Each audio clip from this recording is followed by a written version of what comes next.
Speak to any avid biker and the word tiger conjures up some vivid pictures. And if I'm honest, some strong feelings as well, in a good sense. Now, Triumph wants to downsize those feelings and hold on to the essence at the same time. So, what they've done is given us the Tiger Sport 660. Question is, have they taken it a bit too far?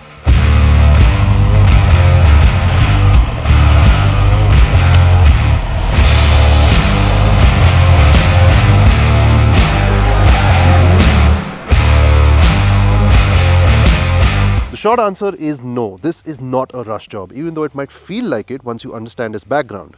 This is based on the Trident 660, a very nice and capable middleweight street naked. But unlike its compact proportions, the Tiger Sport looks a lot bigger. There's a larger fairing, extra height, and these rather sizable panniers that are optional extras. Triumph has also given it sharper steering geometry, a longer wheelbase, a different swing arm, and different suspension compared to the Trident.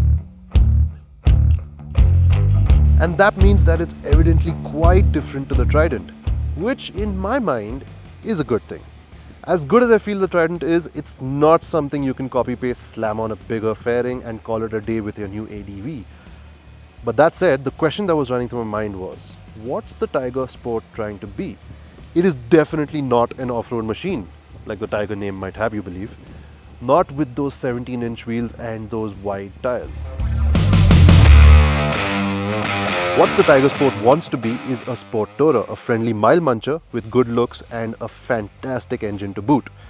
And the moment you confine it to this set of characteristics, well, that's when the Tiger Sport starts making a lot of sense.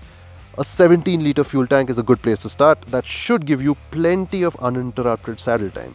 Speaking of which, this is indeed a really nice bit of real estate to park yourself on. It's cushioned and firm enough to not give you any sores over a long ride.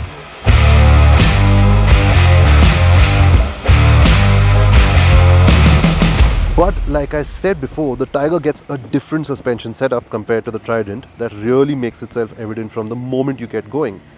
Where the Trident was comfortable enough, if a bit stiff, the Tiger Sport gets 150 mm of suspension travel on either end. This makes it so easy when you're trying to absorb some really nasty bits of tarmac. And there's also a remote preload adjuster, which is always handy for long trips. If I gotta do it, I'ma do the most. Since they paid to see a show, got the South overflow, yeah. If I gotta do it, I'ma do the most. Watching me, they take note, raise a toast to the goat, yeah. But if you think of sport touring, you need a capable engine. It's here that the 660cc inline 3 comes to the fore. I have a genuine adoration for this engine. It makes as much power as the Trident, and despite the Tiger Sport weighing in a bit more at 206 kilos, it never feels like it's being taxed. It's such a free-revving, accepting and sweet-sounding engine to live with. What helps here is also the optional quick shifter that this bike gets.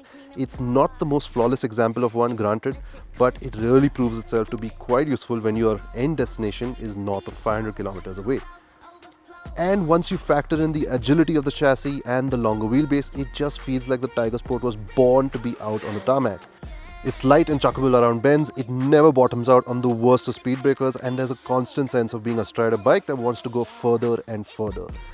Given what it's made for, I think Triumph has nailed it on the head. Raise a toast to the goat, yeah. If I gotta do it, I'ma be the best. You can bet I got the recipe. Mastermind creator of this high vibe energy. And just like the Trident, this also gets two riding modes, that's rain and road. There is no sport mode here either. Although I do have to admit that it's a little less mist compared to the Trident over here. That said, there is a switchable traction control, so you can hoon it when you want.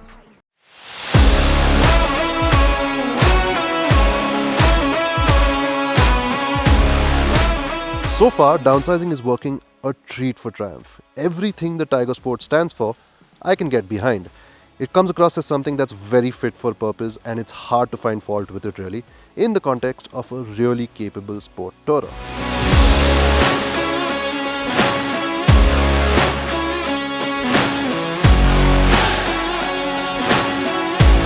Well, you know, aside from the fact that this windscreen rattles a bit, Happens to the best of us. It does not take away from the fact that this is actually a pretty great buy, Colin. Anyway, thank you for watching. This is Forbes India Momentum. I'm Ronak, and I'll see you on the next one.